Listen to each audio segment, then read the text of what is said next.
Hi, so I was asked a question about how do I approach character design.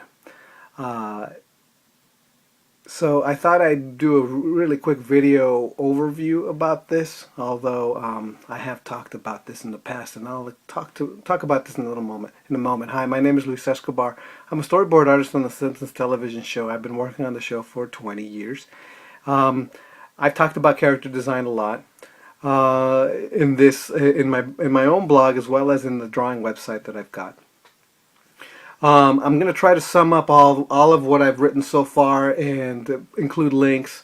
But I'm going to try to also just kind of really quickly explain it all here so that it's not just so scattered all over the internet the way it is in multiple websites and multiple posts.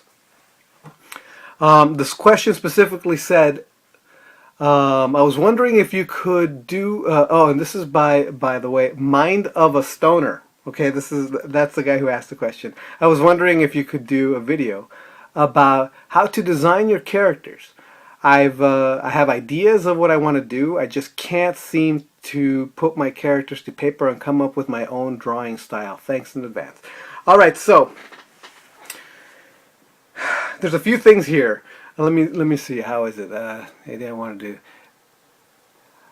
I have ideas of what I want to do, and I just can't seem to put my characters to paper. Okay, so one of the things, if you look, I did do a series where I was designing characters for an animated cartoon that I was working on that I still haven't completed, and I'm sorry, but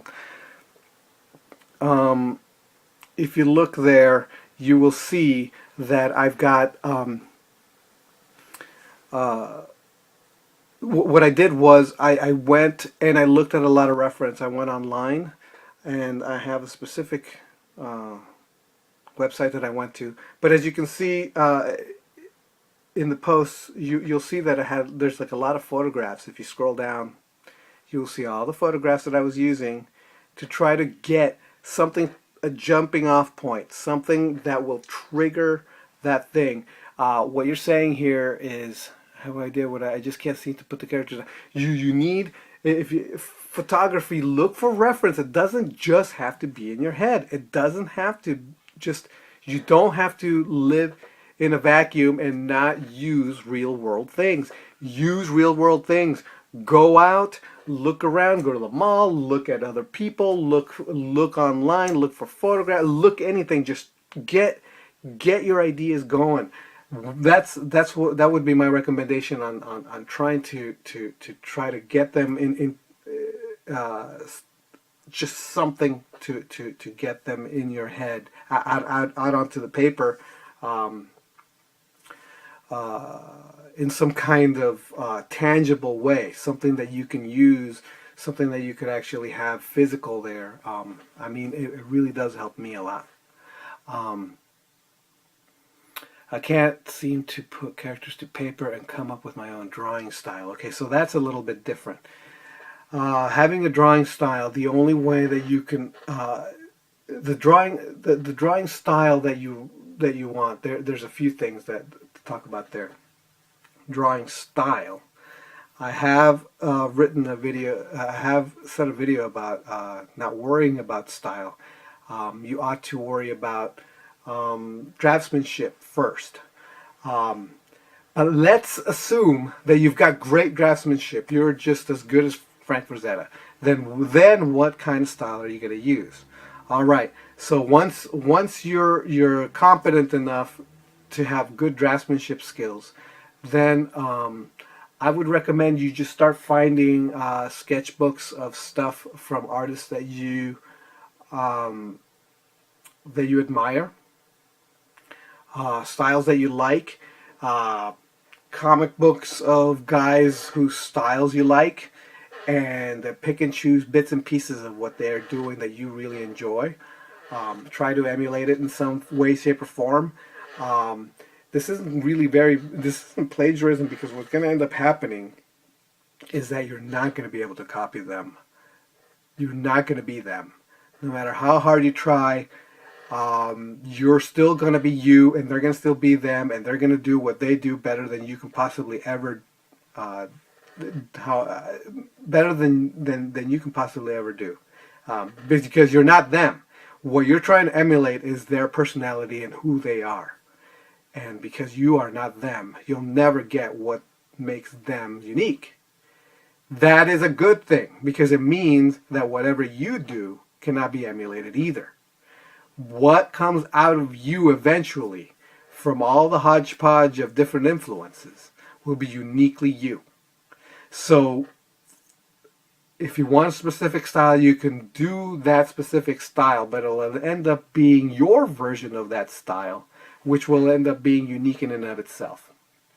So that's another way you can think about it.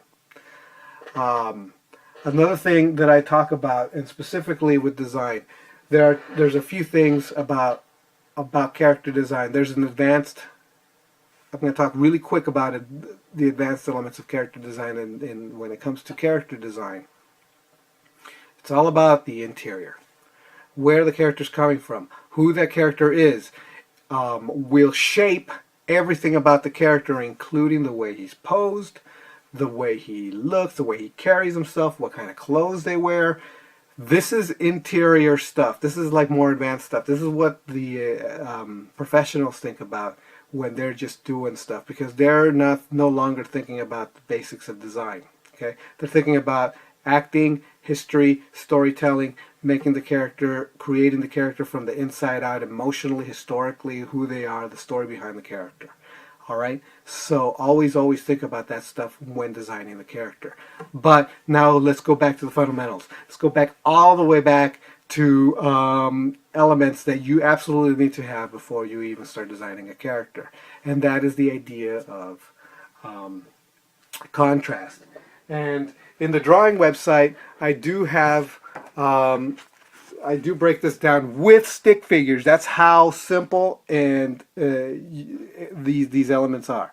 It's all about balance and contrast. It's all about not making everything even and making a character visually boring by doing something super even, and that's just really bad design. If you go to the drawingwebsite.com and look at the stick figures with style,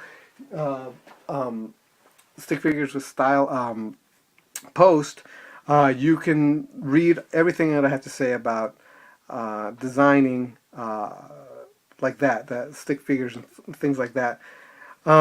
If you want, you could download the art of. I mean, you could download the free digital copy of this book, the art of Draw Fu, by subscribing to the newsletter. You should be able to get it for free. But you could just read the post there, because it's the same information in the book, it's in the digital book, and in the post. I do talk about design. I talk about basic shapes. After that, you should read that post too. It's very important to balance and contrast to make your design more interesting. This is too big of a topic.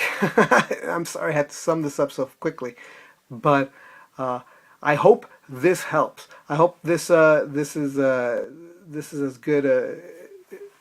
I hope this is good information that'll help you be able to design your characters better. All right. So if you want another free book from me, the art of me, my work. I have a art of Luis Escobar for free if you subscribe to my newsletter on my blog. So and there's designs and drawings there too, and I talk about drawing in that book as well. So if you're interested, go ahead and go to my blog, and you can subscribe to my newsletter, and you will get that book delivered to you for free as a free digital book. All right. So I guess I'll talk to you guys next time. All right. Bye.